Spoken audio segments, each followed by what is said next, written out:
ఎన్నికల్లో బీజేపీని మట్టి కరిపించేందుకు భారీ ప్రతిపక్ష ర్యాలీని పశ్చిమ బంగా ముఖ్యమంత్రి మమతా బెనర్జీ తలపెట్టారు। ఈ ర్యాలీకి జాతీయ పార్టీల నేతలంతా తరలివస్తున్నారు। బీజేపీ వ్యతిరేకత శక్తులన్నీ కూడా ఏకమవుతున్నాయి। ముఖ్య నేతలంతా ఒక్కొక్కరుగా కోల్కతా చేరుకుంటున్నారు। ఇప్పటికే దేవగౌడ కోల్కతా వెళ్ళగా కొద్దిసేపటి కిందటే ముఖ్యమంత్రి చంద్రబాబు కూడా కోల్కతా చేరుకున్నారు। రేపు బీజేపీ వ్యతిరేక శక్తులన్నీ కూడా భారీ ర్యాలీ చేపట్టనున్నాయి కోల్కతాలో।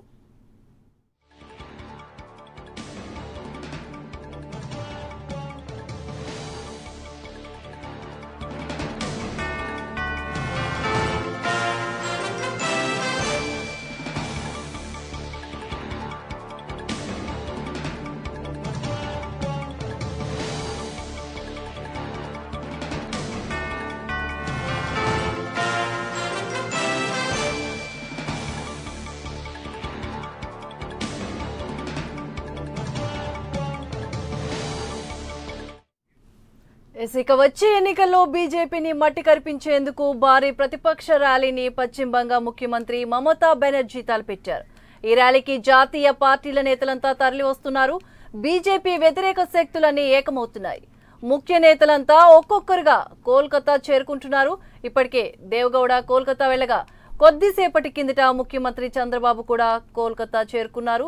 రేపు బీజేపీ వ్యతిరేక శక్తులన్నీ భారీ ర్యాలీ చేపట్టనున్నాయి। ఇక కంప్లీట్ అప్డేట్స్ అందించడానికి మా ఢిల్లీ ప్రతినిధి మదార్ ఫోన్ లైన్లో సిద్ధంగా ఉన్నారు। Madar, good evening. మదార్, కోల్కతాలో పరిస్థితి ఏంటి? ఆల్రెడీ ఏపీ సీఎం ఇక్కడి నుంచి బయలుదేరినట్లుగా తెలుస్తోంది, అలాగే అక్కడ దేవగౌడ ఆల్రెడీ కోల్కతా రీచ్ అయినట్టుగా తెలుస్తుంది। మొత్తం ఓవరాల్గా 20 మంది నేతలు రేపు ఈ భారీ ర్యాలీకి హాజరు కానున్నారు। బీజేపీ వ్యతిరేక ర్యాలీలో ఆల్రెడీ ఏ నేతలు చేరుకున్నారు, ఇంకా ఎవరెవరు వచ్చే అవకాశం ఉంది? ఆల్రెడీ మనం చూసాం, తోటి తెలంగాణ ముఖ్యమంత్రి ఈ ర్యాలీకి వెళ్ళడం లేదు, ఎందుకంటే దీంట్లో కాంగ్రెస్ భాగస్వామ్యం కాబోతుంది కాబట్టి మేము కాంగ్రెస్ బీజేపీ ఏతర పక్షాలకి మాత్రమే మద్దతు పలుకుతామన్న నేపథ్యం ఆయన వెళ్ళట్లేదు కాబట్టి ఏం జరగబోతోంది కోల్కతాలో? Complete updates please.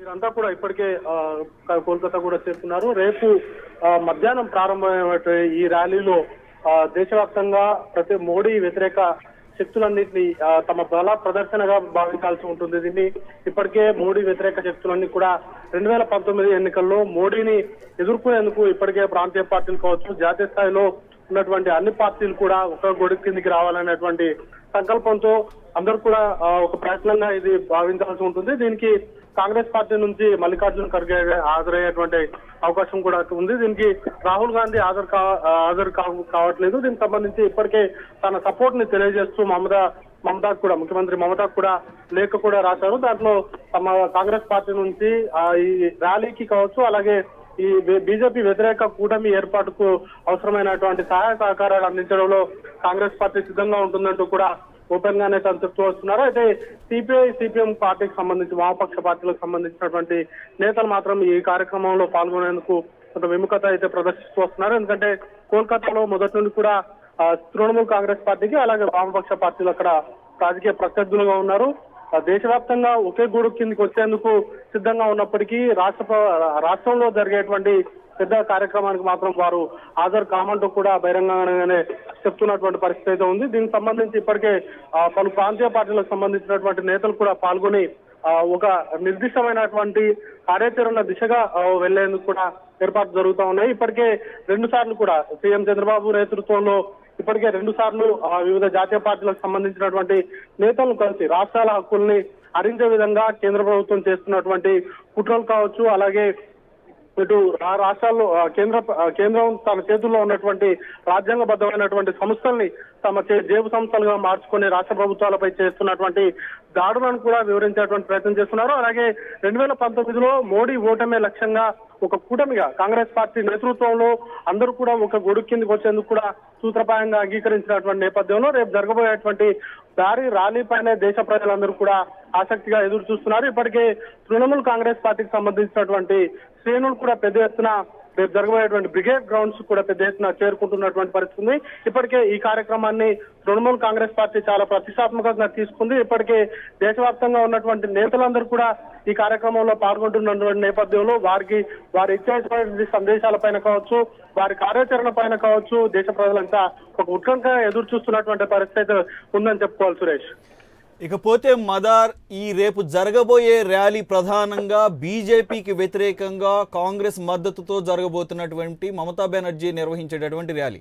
దీనికి ఆల్రెడీ ఎవరెవరైతే సంఘీభావం తెలిపారో వాళ్ళని ఆల్రెడీ చూసాం. కానీ అట్ ది సేమ్ టైం ఉత్తరప్రదేశ్లో చూస్తే ఇది అతిపెద్ద అసెంబ్లీ స్థానాలు ఉన్నటువంటి లోక్సభ స్థానాలు ఉన్నటువంటి రాష్ట్రం. దీని నుంచి ఒక డిఫరెంట్ సినారియో కనపడుతుంది. ఎస్పీ బీఎస్పీ రెండు కూడా అక్కడ కాంగ్రెస్కి నో చెప్పాయి. ఈ పరిస్థితుల్లో ఉత్తరప్రదేశ్ నుంచి ఆ పార్టీల స్టాండ్ ఎలా ఉండబోతోంది, అలాగే మిగిలిన రాష్ట్రాలు ఏవైతే రేపు లోక్సభ ఎన్నికలతో పాటు జరగబోతున్నటువంటి శాసనసభ ఎన్నికల రాష్ట్రాలకు సంబంధించిన ప్రాంతీయ పార్టీల స్టాండ్ ఏ విధంగా ఉండబోతోంది? ఖచ్చితంగా ఈ అంశం ఉత్తరప్రదేశ్ సంబంధించి దాదాపుగా హైయెస్ట్ గా 82 స్థానాలు అక్కడ ఎంపీ స్థానాలు ఉన్నాయి. అయితే ఇక్కడ మాయావతితో కావచ్చు, అఖిలేష్ యాదవ్ ఇద్దరు కలిసి కూడా పోటీ చేయాలని నిర్ణయం తీసుకున్నారు. కాంగ్రెస్ తో కలిసేది లేదంటూ కూడా చెప్పినప్పుడు అంటే ఆయా రాష్ట్రాల్లో ప్రత్యర్థులుగా ఉన్నటువంటి పార్టీల విషయంలో జాతీయ స్థాయిలో ఒక విధానం తీసుకురావాల్సినట్టుగా ఇప్పటికే ఆయా పార్టీలు కూడా సూత్రప్రాయంగా అంగీకరించాయి. కానీ ఆయా రాష్ట్రాల్లో మాత్రం ప్రత్యర్థిగా ఉండాల్సినటువంటి పరిస్థితులు ఉన్న నేపథ్యంలో కొంత చర్చల ద్వారా ముందుకెళ్లాలనేటువంటి అంశాన్ని కూడా వారందరూ కూడా గుర్తించారు. దీనికి సంబంధించి ఇప్పుడు పశ్చిమ బెంగాల్లో కూడా అలాంటి సిచ్యువేషన్ ఎదురయ్యేటువంటి అవకాశం ఉంది. ఎందుకంటే దేశవ్యాప్తంగా ఒక గుడికిమికి వామపక్షాలు కావచ్చు, తృణమూల్ కాంగ్రెస్ పార్టీ ఇవన్నీ వచ్చేందుకు సిద్ధంగా ఉన్నప్పటికీ పశ్చిమ బెంగాల్లో ఆ రెండు పార్టీలు కలిసేటువంటి పరిస్థితి లేదు. ఇప్పుడు తాజాగా యూపీలో కూడా అలాంటి పరిస్థితి ఉండేటువంటి అవకాశం ఉంది. రీసెంట్ గా ఏపీలో కూడా అలాంటి పరిస్థితి వచ్చేటువంటి అవకాశాలు కూడా కనబడుతూ ఉన్నాయి. కాబట్టి రాష్ట్ర వ్యాప్తంగా ఉన్నటువంటి పరిస్థితులు వేరు, కానీ దేశవ్యాప్తంగా ఉన్నటువంటి పరిస్థితుల దృష్ట్యా దేశ భవిష్యత్తు దృష్ట్యా కొన్ని సర్దుకోవాలనేటువంటి నిర్ణయానికి కూడా ఆయా నేతలు వచ్చారు. అయితే ఎన్నికల సందర్భంగా ఆయా పార్టీల వైఖరి ఏ విధంగా ఉంటుందనే దానిపైన మాత్రం ఒక కీలకమైనటువంటి చర్చ అనేది కూడా నడవాల్సి ఉంటుంది.